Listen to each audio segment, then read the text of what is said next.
Two by twoism has a lot of problems. So there's a lot of discussion about doctrinal problems, about legalism, about the child sexual assault, and so on. But rarely does anyone get to the heart of the matter of what is wrong with two by twoism. Why is it creating all of these crazy problems? The heart of the matter is its organizational structure, which is a structure which facilitates all other problems that people see. So when we talk about the problems of organizational structure, we're referring to more than just its hierarchical structure, which is obvious to anyone. There are many other organizations, such as corporations, which are hierarchical, and most of them run very well, some even excellently. So it's not hierarchy by itself that's the problem. The big trouble with the two by two structure is a combination of 8 or 9 different things. So I'm going to list them, and then you will see how they interact together to make it such a toxic situation. So the first is there's an appointed hierarchy with no clear process of what the requirements to be appointed into those positions are. Okay, so a person becomes a worker, and it's not clear what requirements they had to meet to become a worker. Well, obviously, we know there's no requirements. You say you want to be a worker, you're accepted, basically. There's no screening processes and so forth. There's no discernment processes. There's no educational training processes that are required, nothing. Okay. Same for overseer. We have no idea how people get promoted to the position of overseer. And it's pretty clear that it seems to be uh, um, basically who's most corruptible that gets put there. But there is no clear process about how people are appointed to different positions in the hierarchy. That's number one. Number two, it lacks a rule of law, meaning there's no written constitution which delineates the roles and the rules in the organization. So the rules change and they are bent and they are ignored. So because the rules are all unwritten, right? You can say, well, I thought it was a rule that, we're allowed to do such and such, and they'll tell you, well, it's not quite, and this person, so one particular person in authority will say something, and another person will say the opposite. Okay, so and there's no way you can say, well, the Constitution of our group says X, Y, and Z, so that's what I'm going with, because there is no written Constitution, right? Think of that as like it's really, really difficult. So, number three, the roles in the organization, overseer, worker, head worker, subordinate workers, junior workers, sister workers, brother workers, elders, regular laity, there's no clearly delineated roles, meaning they have names for these people, but we don't know what exactly their responsibilities are. They have no boundaries on roles, right? So effectively, overseers have ultimate responsibility. And ultimate authority. They can overrule anything, and there's no limits to their power. and even in the a worker in a field, we don't know what exactly they have ability to do and not do. Right? So that's a major problem. No lack of clearly delineated roles. Number four is no redress mechanism. So in the case that you have someone who believes they have been um, the victim of injustice by a superior, so they're a subordinate to a superior, and there's no way to appeal this. So there's no like formal independent process to appeal, no tribunal. So, for example, let's say you're a junior worker and you feel like an overseer has made a bad decision against you, and so there's no way you can go to a tribunal and present your case and have it resolved with justice. There's just nothing. So again, the comparative is in like the United States, we have appeals courts for this. You get a bad ruling by a judge, well, you can take it to appeals courts, right?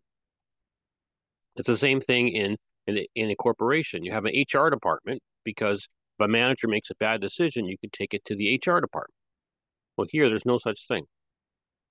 Okay, so the next thing is there's no transparency. It's number 5. No transparency regarding unwritten rulemaking or decisions or money handling. There's nothing at all. There's no minutes of meetings about how money was taken in this month or how much was spent or decisions on this or that. Nothing.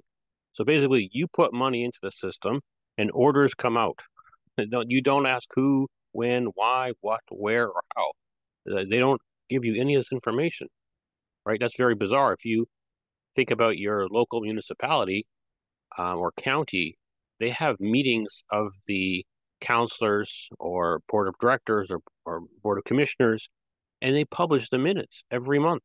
You can, in fact, many of them, you can just tune into their meetings online via YouTube streaming. But here, in this case, nothing.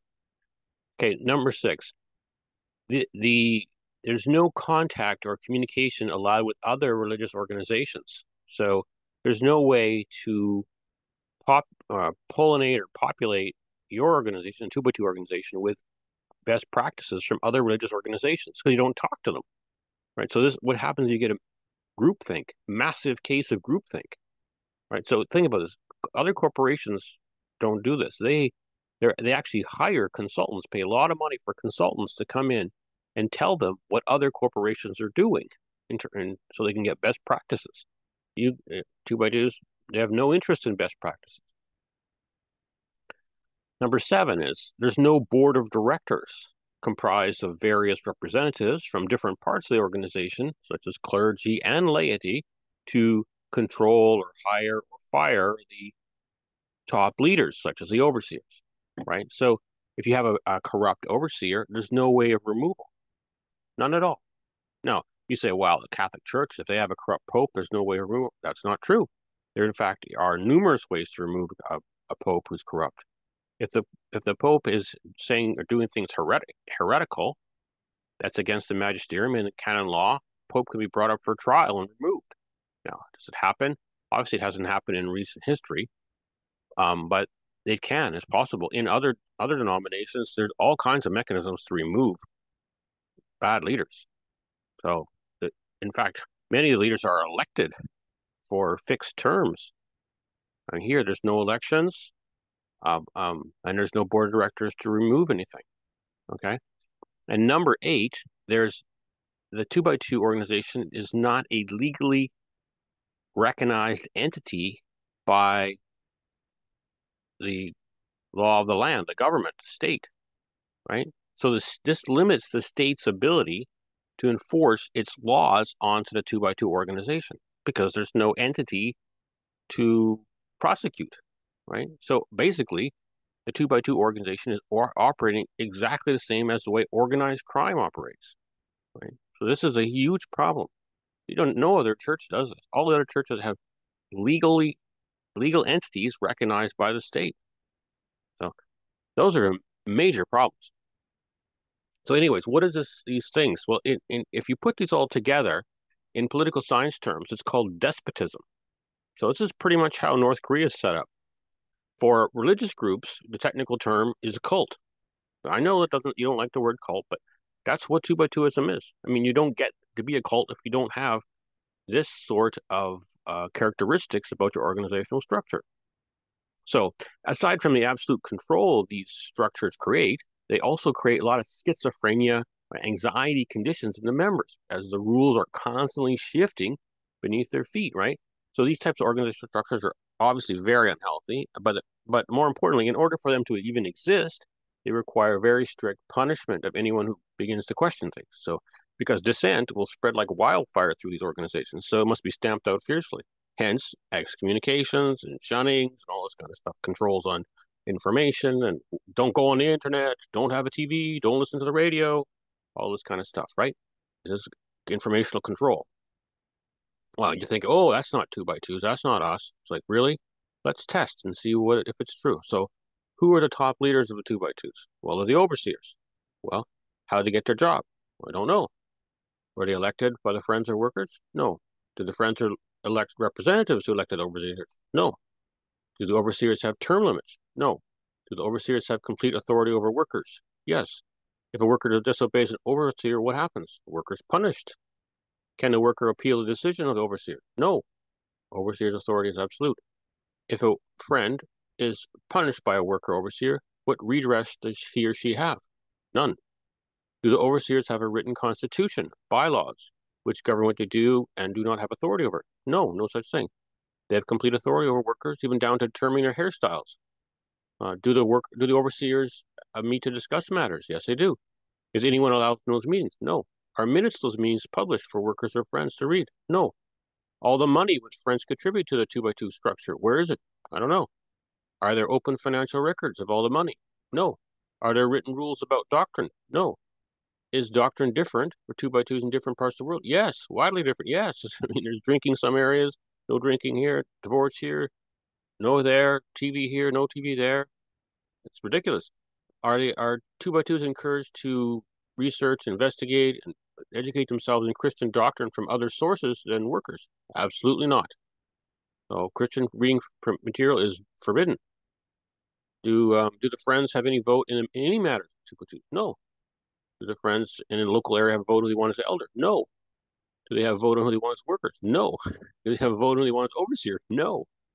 Is there, if a disagreement between worker and friends, how is it resolved? Well, overseers are always correct. Our workers are always correct. Friends always must obey them. There's nothing. How about the meetings in the home? Are they open to anyone? No. The owner of the home, whose meeting is in the home, he can bar anyone he wants from entry. He's given this instruction by a worker overseer to bar people, but it's private property. So it's not an open meeting at all. It's by private invitation only. So there's no other church like that. Okay, so you're saying, oh no, but hold on. The 2x2s are spirit led. They have the Holy Spirit, and they will never do bad things because the way is perfect. Blah blah blah. Well, that's not true. The overseers do bad things. The workers do bad things, and the elders do bad things. Lots of things, right? We've got too many examples of child sexual assault, financial malfeasance, sexual assault, rape, physical assault. We have criminal money laundering cases and so forth. It's unbelievable. And this is a group with the highest rate of child sexual assault of any religious group in the country by a vast margin. So if these overseers and workers and elders are just regular sinners like you and I, why would you give them unlimited power over other people? This is power which cannot be challenged unless you want to be kicked out 2x2s. And of course, 2x2 is touted as the only path to eternal salvation. So you're locked in. You're a slave inside this system if you believe them. It's stupid. It's very dangerous and stupid to give this to people. Wouldn't it be better if there was an organizational structure that would stop the mistakes before they get rolling? Of course. There's no such thing as a perfect org structure, but we're talking about org structures that either enhance or reduce human fallible behavior. It's important to realize that org structures are very influential on human behavior. There's an entire field of study about how organizational structures influence human behavior called organizational psychology. It means that people do not make decisions independent of the organizational structure. The organizational structure has large impacts on decisions they make. The most famous examples of this involve sadistic behavior amongst prison guards. Otherwise, these are normal people, nice people in their daily lives, but you put them in this particular situation and give them the opportunity to abuse people because their job allows it, and they will become super sadistic. So the point is, like, if an org structure which assumes everyone is 100% perfect and behave ethically, blah blah, that's an org structure which is doomed to fail. If you want people to avoid behaving in a certain way, you need to put controls in place so they are not provided with the opportunity to behave in the undesired fashion. This is actually why we have laws and punishments in countries. So if the 2x2s like their org structure so much, why don't they just advocate it as an org structure for governing our country, right? The checks and balances that are in our U.S. Constitution, we'll toss them out. Constitution, toss it out. We don't need rule of law. Just have rule of the overseers. How about appeals courts? We'll toss them out. Judges never make mistakes. Trial by jury, throw it out. Again, why involve the common people in the process? They don't know anything. Let's just get rid of the courts altogether. Better just to have informal secret meetings of the leaders to decide who should live and die. The meetings of the leaders? Well, keep it secret. Never print any meetings or let it be recorded. How about traveling abroad? Well, we need to prohibit that because we can't have them getting any information. Visitors from abroad, we got to prohibit that except if they're paired with a minder. Books, TV, films from abroad. Well, no, never. We can't have any of that here. We need to keep that from our people. What if someone gets asking questions we don't like? Well, we need to exile them. And this is exactly what the 2x2 organization structure results if you use it to govern a country, and that's just North Korea. If you think this is a good system, whether at a country level, state level, a municipal level, or a church level, this is a terrible system. Only a lunatic would agree to live their lives with this system. And this is why I seriously wonder if 2x2s themselves individually suffer from some sort of mental illness that they would allow this to go on in their lives. Submit to this insane system.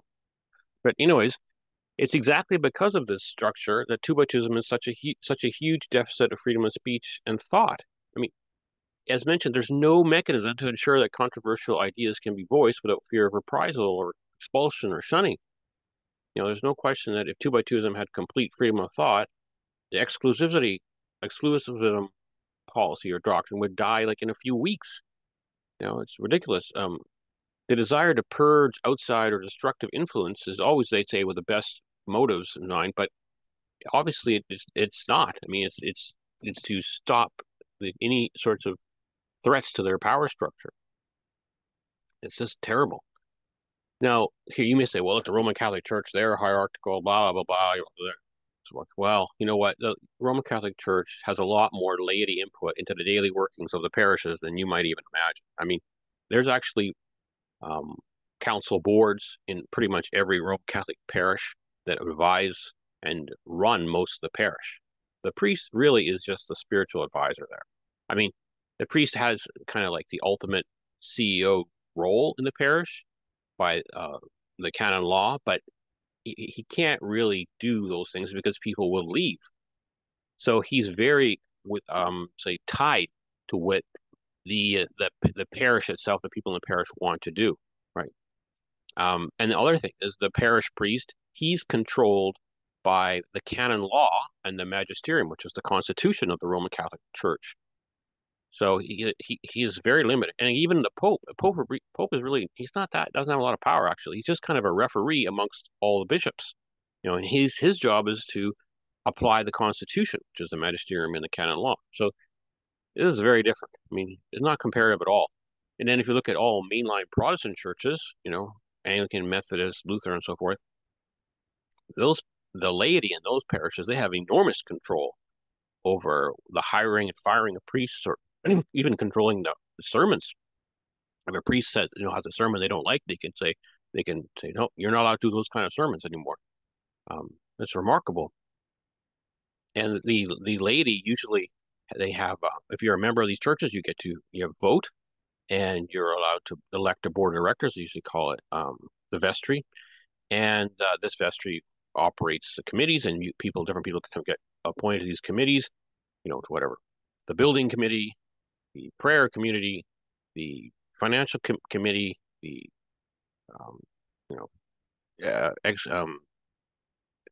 whatever. Just there's tons of committees, okay, and it's all laity. And in fact, the vestry they will be the people who are responsible for hiring new priests, bringing them in. They'll be firing priests. I mean, they're the people who are responsible for setting up the psychological exams that potential priests needs to pass to even be considered for hiring. So forth.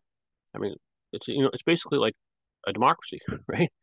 Okay, so if you think that 2x2ism doesn't have these problems, I mean, it's wrong. It's almost all of your problems are baked into this org structure. You fix that org structure, a lot of these problems will solve very quickly. Just take for example, you've had 2x2s run around for 100 years claiming the Bible says you got to have your ministers travel in pairs. Well, anyone who reads the four Gospels can see that that's demonstratively false. It's not that case at all. How did you get such a ridiculous idea and it exists for so long as your front and center doctrine? Well, only way is to have this ridiculous despotic org structure which prohibits interaction from outside questioning. You've got other things too, like this exclusivity issue, your living witness doctrine, your only 2x2 baptisms are valid, all these things. This is all dumb interpretations of scripture, right? It's legalism, it's denying of the Trinity. Other churches don't get involved in these kinds of heresies, these kinds of stupid ideas, because they have actually much better organizational structures which curtail this stuff before it gets up and running. your group is a fundamentalist group. Again, how'd you become fundamentalist? Well, same reasons. These are just no-brainers. Anyways, if you fix this, your CSA problems are going to mostly go away and other things, but it's terrible. So anyways, here's what I'd recommend you do. You think you can write to your overseers and write them letters. So like, nothing's going to happen. The overseers, they have many, many reasons why they're not going to change. Okay.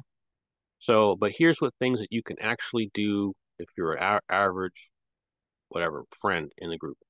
You have your house meetings, okay? You have your groups. Well, you should set up a policy of electing in your little meetings who is going to be the elder. And you can draw up a list of requirements to qualify for being an elder, okay? And then you can have an election every 2 or 3 years for this elder. Now, the elder, it doesn't have to be his house. You can separate the house, the physical location, from the elder. Now, in the field that you're in, you can actually elect who's going to be your worker or workers. And you can say, we're not going to accept any workers you assign to us. We're going to elect the ones we want. And even these people who are not workers yet, or folks who were former workers, or even married people who live in the community, as a field, you can do this. And by the way, any worker who got elected by a field to be there, they would be very happy to be there. The next thing you can do is, like, in each field, you should create 2 positions, financial secretary and treasurer. You should elect a person for each of these 2 roles. And you have elections for these roles every 3 years with a maximum of no more than 3 terms, so 9 years total. And then the financial secretary was responsible for setting up a nonprofit legal entity for your field with its own tax ID number. The treasurer opened a bank account in the name of this legal entity for your field. Then all money donations from the friends in the field are to be deposited in an account. Financial secretary will be the bookkeeper for this account and for presenting the bank statements to a meeting of the elders once a quarter with the approval of the treasurer. And all payments out of this account will require both the financial secretary and the treasurer's signatures. The treasurer and the financial secretary are supposed to be checks on each other, okay? So you don't get corruption in one particular role. And the workers in your field, you can give them ATM cards for the bank account with a daily, weekly, monthly limit on it, so that they have access to money, but they can't, drain the accounts. These are all going to be set and enforced by your elders and your treasury financial secretary. The next thing you can do is you need to create a board of directors for your field, comprised of all the elders in the field and your financial secretary and your treasurer. And again, they meet quarterly and they publish the minutes of their meetings. The next thing is you have the elders in your field write a constitution for your field, okay? So this is going to be things like, what are the roles of workers, the roles of the elders, how people get these jobs, how they're removed. And this is basically the bylaws of your field. And all the friends in the field who then can vote to accept or reject this constitution. So once you have a constitution, now you have an agreed upon process for what to do and what not to do. Again, the elders will also write a doctrine statement so that you all agree on your faith, what is not allowed or allowed. Then everybody in the field, your friends, can vote to accept this doctrine statement. I mean, it's totally bizarre that you have people in the same meeting houses who have wildly different doctrinal ideas. Like, just totally bizarre. Like, how can you even have, as they say, fellowship with people whose ideas are so absolutely different? You don't have fellowship. It's like that's a joke. It's just people being friendly to one another. You don't have. How can you talk to each other about these spiritual matters when you disagree on fundamental terms, right? So yeah, that's why you need a doctrine statement. All right. Next thing you need to do for each field, you need to create what's called a dispute board. Okay, a dispute tribunal meeting. You elect 5 people who are not already elders. Okay, so these are separate, and this is going to be elections every 3 years with max of 3-year terms, 3 terms. Okay, so and this dispute board or tribunal, they're responsible to hear any disputes that people say that they were mistreated by the elders or by the workers in that field. Okay. And these dispute board, they can overrule the elders on these individual cases that are put forth, and there'll be minutes published of this, and people can go to these meetings. Of course, they can't participate if they're not directly involved in the dispute, but that's be open. All right, so the next thing you do is, like, each of your house meeting groups should have at least one ecumenical meeting per year. What that means is you have an interfaith meeting with folks from other different Christian denominations at least once a year. Just like, a couple hours, get together. Like maybe you go to each other's churches for their services. Maybe you have a potluck with them or something, just to exchange ideas, right? You need this pollination, cross pollination, or otherwise you get groupthink. Okay, these are just some things you can do right now. Okay, you don't need approval of overseers. You don't need approval of workers. You can do these things right now in your local house meeting. I don't know why you're not doing it. You've never made any changes by writing letters before to overseers and workers. People doing that for 100 years. Nothing's happened. You need to make these changes yourself. If you do them, it will spread like wildfire through the whole 2x2 systems. And once the changes are made in the majority of fields, then the fields themselves can make big changes to the org structure of the overseers and workers, right? You have to start at the bottom, the local level where you have control. There's no other way. You're not going to get any solution from the top. They don't care.